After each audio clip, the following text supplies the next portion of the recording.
I have set the eternal always before me. God is at my side. I shall not be moved. Therefore does my heart exult and my soul rejoice. My being is secure, for you will not abandon me to death, nor let your faithful ones see destruction. You show me the path of life.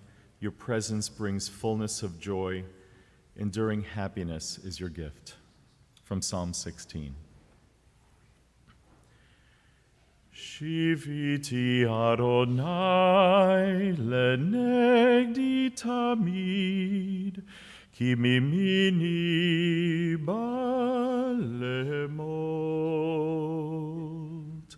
Lachen samach libi, ve'agel kevodi, af besari yishkon, Lavetach,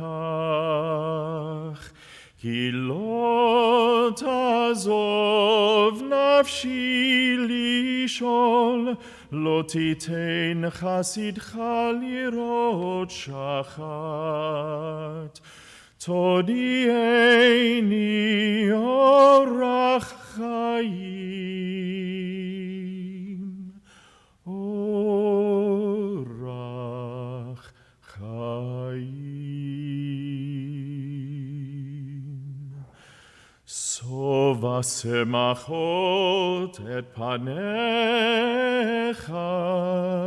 neimot bimincha netzach. Shiviti Adonai lenegdi tamid, ki mimini bal emot.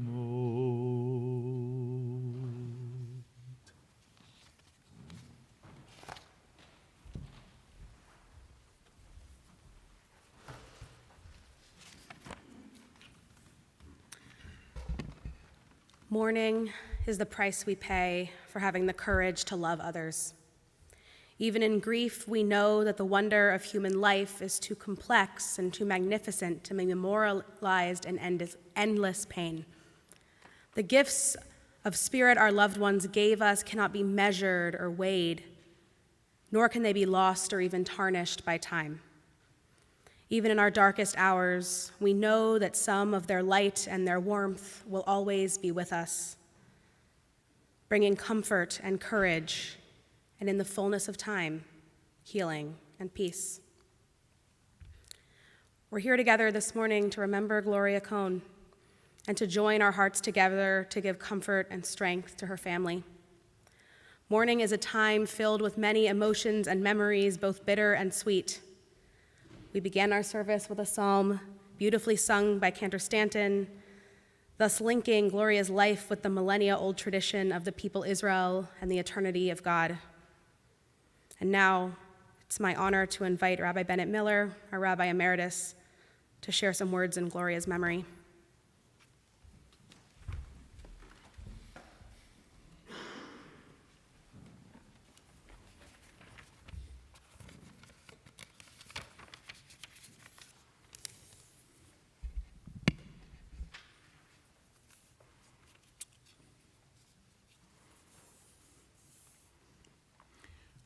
I was thinking if Gloria was sitting out in the congregation, she'd probably turn to Freddie or one of her kids and say,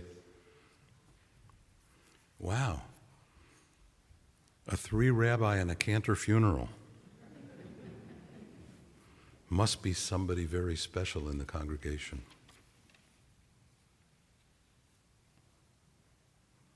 A poem. Each person has a name. We each have a name given us by God and given us by our father and mother. We each have a name given by our stature and smile and given by our attire. We each have a name given by the hills and given by the walls. We each have a name given by the stars and given by our friends. We each have a name given by our sins, and given by our yearnings. We each have a name given by our enemies and given by love. We each have a name given by celebrations and given by our work. We each have a name given by the seasons and given by our blindness. We each have a name given by the seas and given by our death. For me, these are the names for Gloria. Gloria, daughter to Harry and Millie, sister to Eddie and Joe, wife to Freddie, partner to Sam, mother to Joe and Ed and Betsy, and mother-in-law too, to Debbie and to Sean, grandmother to Alicia and Theo and Ariel and Aaron and Beth and Joe, great-grandmother to Marl and Miles, Elliot and Juniper, cousin to too many to count, a good number of whom are with us today. It's good to see you all. More names of Gloria: Friedman, Cohn, Adler, and Lowen too. Lifelong member of Anshe Emeth, this sacred place for her and her family. Sisterhood, Holy Days, the plaque of Eddie of blessed memory in the foyer of our sanctuary. She showed it to me the first time that we met and said, "That's my brother. He'd perished in the Battle of the Bulge." The bridge group at the temple, knitting and crocheting at the temple or anywhere else, rummage sale after rummage sale after rummage sales. Highland Park, Florida, Clearbrook, Parker, friend, both recent and lifelong. Doer, devoted, proud of her faith, proud to be a Jew.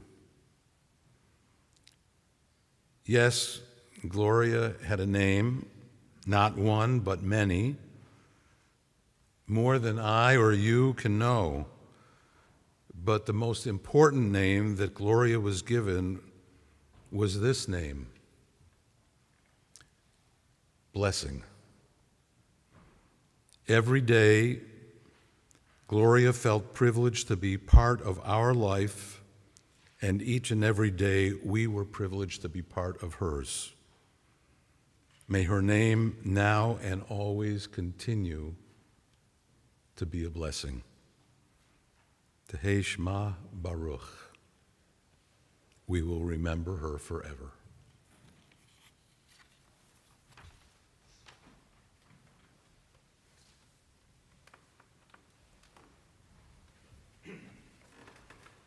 I'm going to invite up her granddaughter Beth for a poem.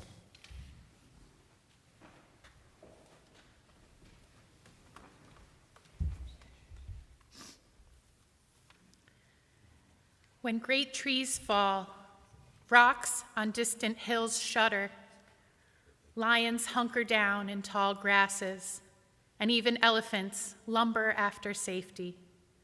When great trees fall in forests, small things recoil into silence, their senses eroded beyond fear.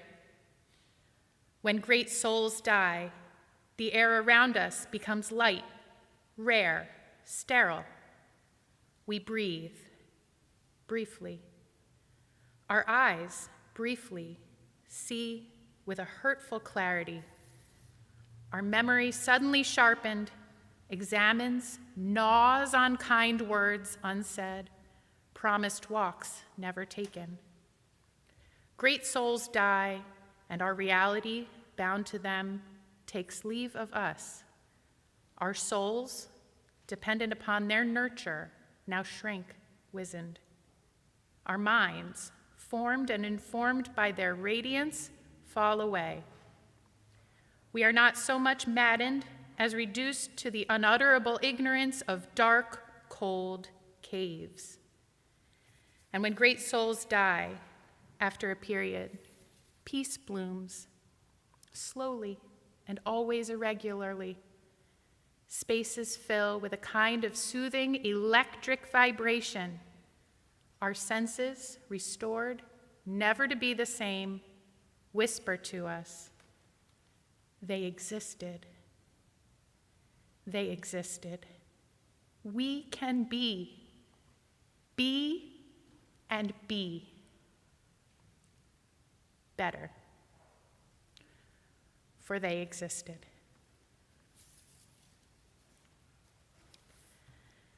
Everything about today is exactly as I had expected. There was a plan. I had been prepared. I brought a jar for my emotions. I fill it with some sadness when I remember her. But I'm smiling because I'm overwhelmed by love and gratitude to see you. Family and friends and folks I may not remember your names, but who I'm still more than happy to have a hug from. Thank you to all of you who showed support to our family. Community's not a strong enough word to express the bonds that we all share. Gigi, Grandma Gloria, sang a song to me when we would take car rides, wherever she would take me. The bear went over the mountain, and what do you think she saw? She saw another mountain. And what do you think she did? The bear went over the mountain. On and on and on. So the bear's gonna keep going over the mountain and continue to see more mountains and keep moving forward. I love you, and I'll miss you, and I'm better for having you in my life. Thank you.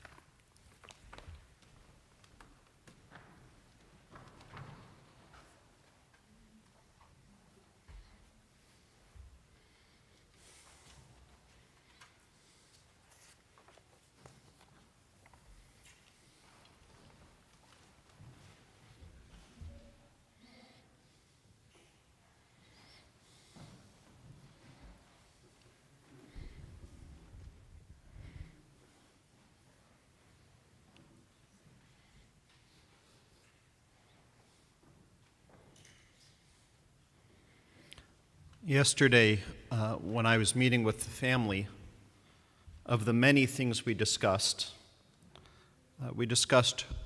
Gloria's love for writing poetry and giving it out at special moments. I won't relay what they shared in terms of the quality of the poetry, but it was a special thing for her to do. So it should come as no surprise that independently the three of us all picked poems to start our remarks with. I'm thinking of the words of a Reformed liturgist named Alden Solovey, who wrote a poem for moments like these entitled The Duet of Joy and Sorrow. When the beginning ends and the ending begins, so that the beginning can begin again.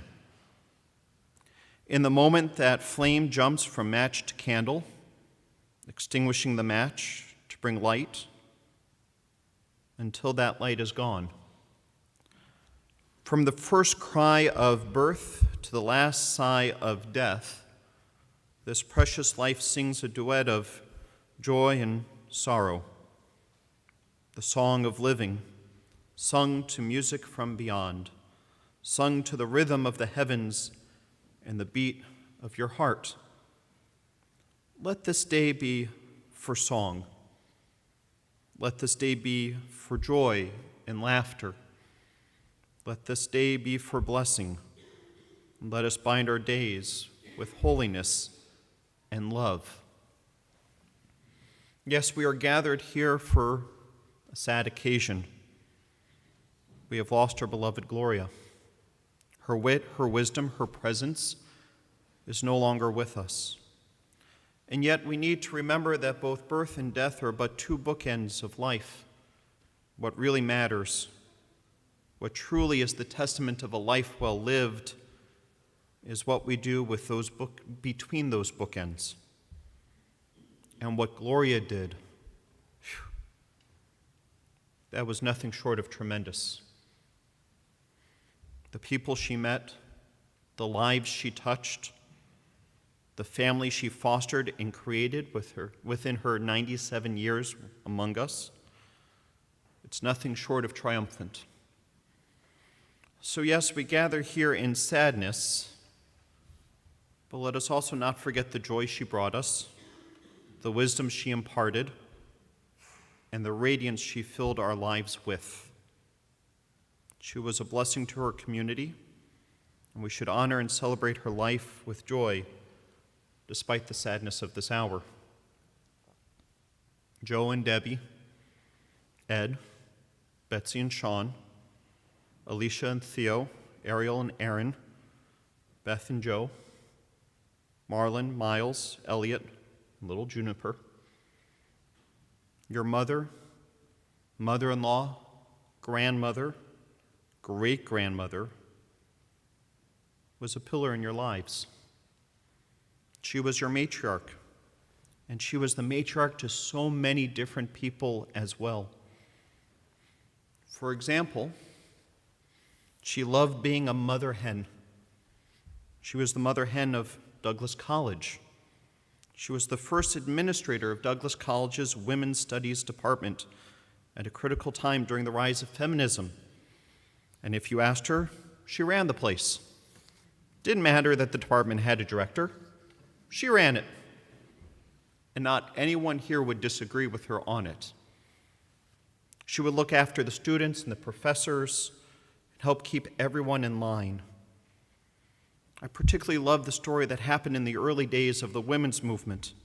All the movers and shakers of the movement went through Douglas College, and Gloria met each one of them, people like Betty Friedan and Gloria Steinem. And there was this one conference where the director of the program couldn't attend. So they sent our Gloria to take shorthand notes. And of course, Gloria, being as competent as she was in shorthand notes, also had the ability to knit in between notes, because you can't separate knitting from Gloria. And they're all talking, and she's sitting there taking notes and knitting. She's shaking her head, and she's agreeing or she's disagreeing. And she is, Gloria, so you look at her and you kind of know what she's thinking. So one of the women turned to our Gloria and said, "What do you think?" And Gloria told them exactly what she thought, because Gloria never held that back. And then she turned to the woman next to her, Gloria Steinem, and said, "So what do you think with what I just said?" I'm not sure what Gloria Steinem said, but I'm sure she was wise enough not to contradict our Gloria. Gloria was also warm and welcoming. Anyone who walked through her doors was welcomed with joy and was family. Even if you weren't expected for dinner, there was always enough food and always a place to sit. A life lesson that Anche Emeth's team Bateavon, Joe's team of loyal chefs, followed to this day whenever there's a congregational meal. There's always enough food, and there's always room for one more. And there's always a good dessert. Gloria was also a dedicated community member. While her beloved Freddie was the president of Anche Emeth's Men's Club, she was the president of the Sisterhood, which at the time was the highest lay-led position for a woman at our synagogue. That was until Ruth Bennett became president, a mantle of leadership that her daughter-in-law Debbie would take on a few presidents later. But as I'm sure Debbie is correcting me from Israel right now, and Sean will attest as well, Gloria wasn't a mother-in-law. She was a mom, and she took you in as her own. She was even a mom to Debbie's sister Amy. In fact, from the nodding of heads I see in the room around me, I'm pretty sure many of you here considered her a mother as well. She was also so very involved with her community. Not only was she the president of our sisterhood, she was also a den mother to the Boy Scouts and Cub Scouts. She was the president of the Highland Park PTA. She played a pivotal role in getting Bartle Elementary School built in Highland Park, a building that coincidentally both my boys are in right now and probably heading to the cafeteria as we speak. At one point in time, there was a float for the Highland Park Labor Day Parade that filled their backyard as a way of trying to get the community to support building a new building. The float was entitled, "It's a Small School After All," as a way of convincing the town that hosting both the elementary and middle school in a small building was just not going to work. And it was too small for all those tuchuses to sit. Well, it worked, and Bartle was built. Joe, Ed, Betsy, there's a small part of me that just can't believe there was a giant float in your backyard. And then I think about the RVs and the camping and the trucks and how artsy Gloria was with all the knitting and the crafts and the projects, and of course there was a float in your backyard. The real question is, only one float? Gloria never stopped creating. She was always active and her mind was always going. She was an amazing creator, not just of art, but a creator of passion and of family. I think to Gloria there was nothing more important than family. Debbie and Joe were some of the first people I met when I came to town. I met Debbie within the first 30 minutes of entering this building almost 12 years ago to this day. She gave me a tour of the building and of the sanctuary, and it seemed like every 2 or 3 seconds we had to stop for Debbie to point out a name on the wall or a place in the building where something happened to somebody in her or Joe's family. Take this bima, for example. It's where grandchildren and great-grandchildren and children were named. I'll never forget Gloria at Juniper's baby naming a couple years ago and how she just wouldn't stop beaming. It's where children or grandchildren were b'nai mitzvahed. It's where Gloria and Freddie were married, a chuppah right where I'm standing here. A couple of feet higher, though. We lowered the bima. Generations of family and extended family all linked from right here. When I first came to town, I needed to put together a flow chart to figure out how all the cousins were linked. I still can't keep it together. The family was large and filled with love, and even though we have lost people along the way, that love and connectivity still exists. But I don't think there was anyone she loved more than her children and great-grandchildren. She was adoring of them and was always so tremendously present with you. And Beth, I know I said it earlier today, I still can't believe that you got her to ride on the back of a jet ski. As my son Gavin would say, pics or it didn't happen. To translate for some of you, I need photographic evidence or I don't believe you. I wish Freddie had lived to see all of his great-grandkids. I can only imagine the love they both would have poured onto all of them. And all the food, too. Gloria and Freddie, what a pairing. The two of them were an example of what a loving, passionate, adoring, devoted, supportive marriage looks like. They instantly took to each other and were married within no time at all. They were incredibly loving and caring people. There wasn't any unhappiness between them, and they each thought the other was simply incredible. And when Freddie died in 1991, Gloria taught us something new. She taught us how to have resilience and how to do it with grace. Still the matriarch of a large family, and what a family she and Freddie built. Joe, Ed, and Betsy, each of you had a different type of relationship with your mother. You were born at very different stages in their lives. And yes, some of you may have been able to get away with more than others. I'm looking at you, Joe.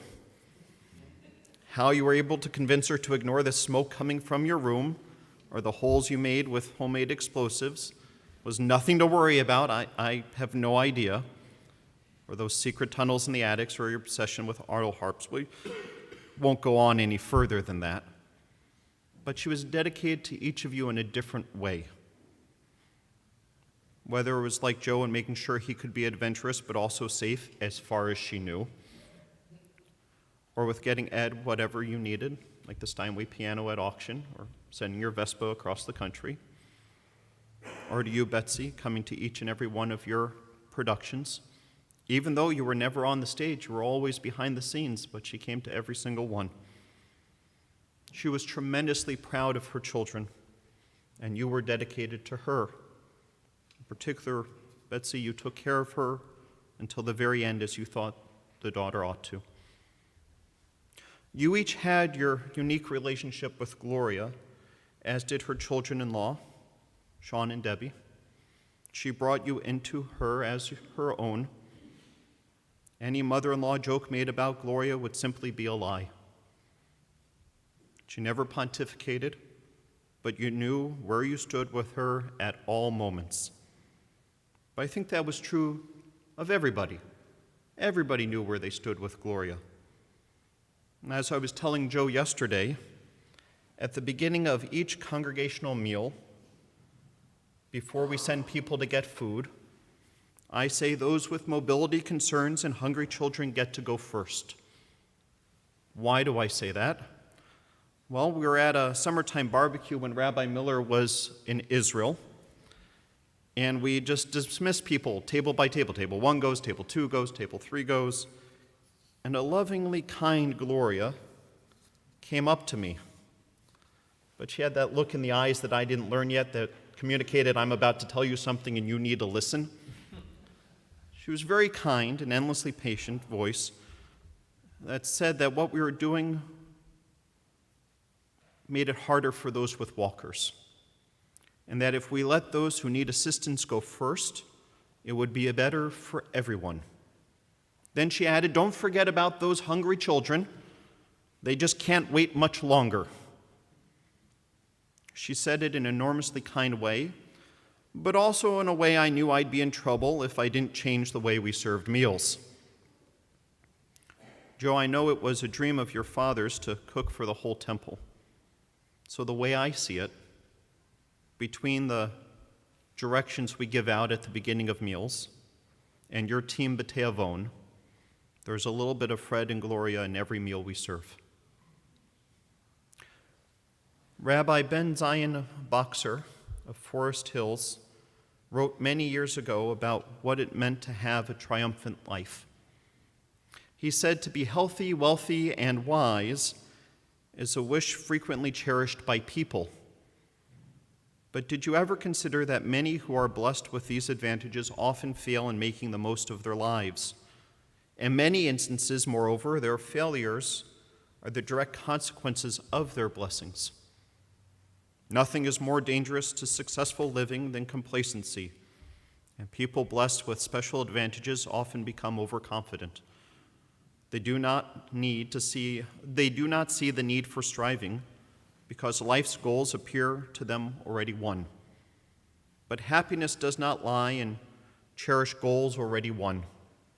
It is rather in the struggle to realize them and pitting one's strengths against circumstances in order to forge something significant in ourselves or in the world that life takes on for us its vitality and interest. Gloria was one of those whose cases Gloria was one of those who was healthy, wealthy, and wise, but she also wasn't one to be complacent either. She was always on the move, always letting her art pour into this world, always loving to be surrounded by family who were friends and friends who were family. She achieved a triumphant and, more importantly, blessed life. Triumphant because of the power of who she was, and blessed because she had all of you in it. Let's take a moment now to pray silently and meditate on the power of who Gloria was and how we were blessed to have known her and have her in our lives.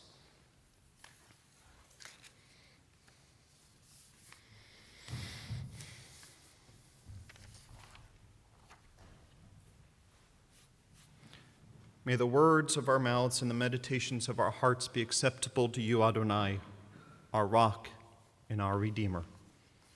We are going to continue now with the singing of Shalom Rav, a particular composition of Shalom Rav that we sing on the high holidays that Gloria really wanted to have sung at her funeral today.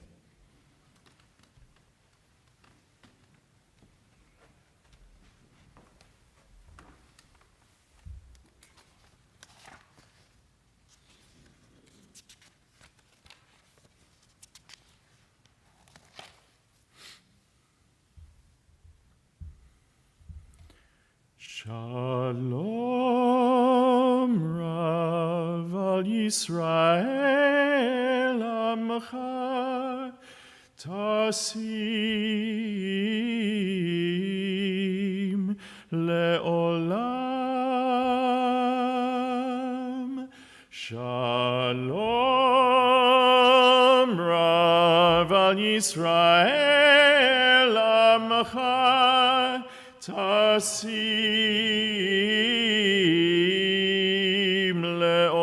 leolam, ki atahu melech adon, lechol hashalom, ki atahu melech adon, lechol hashalom, v'tov beinecha, levarech et amcha Yisrael, bechol עת ובכל שעה בשלומך.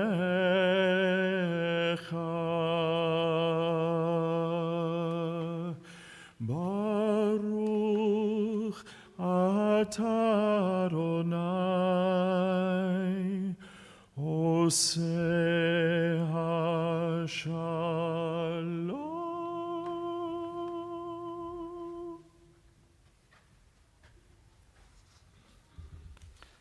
We rise now in either body or spirit for El Malei Rachamim.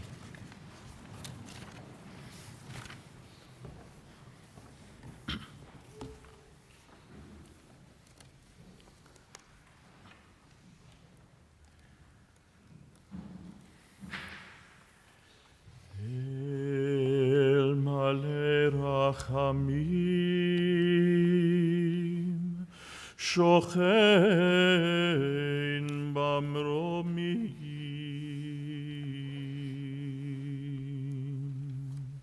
המצא מנוחה נכונה תחת כנפי השכינה, עם כראשים וטהורים, כזוהר הרקיע מזהירים, את נשמת גילה בת אהרון, שהלכה לעולמה.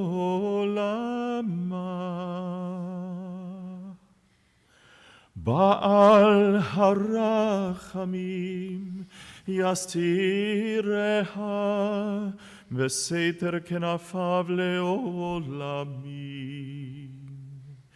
ויצרור בצרור החיים את נשמתה, אדוני הוא נחלתה, ותנוח בשלום על משכבה,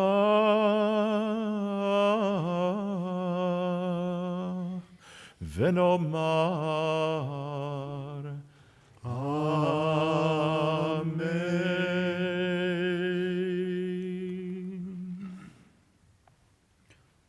God of abundant mercy, God most high, may the soul of our loved one, Gloria Friedman Cohn, who has gone into eternity, find the gift of perfect peace in your embrace, together with the holy and pure, whose light shines like the radiance of heaven. Compassionate God, hold her close to you forever, so that her soul may be bound up in the bond of life eternal.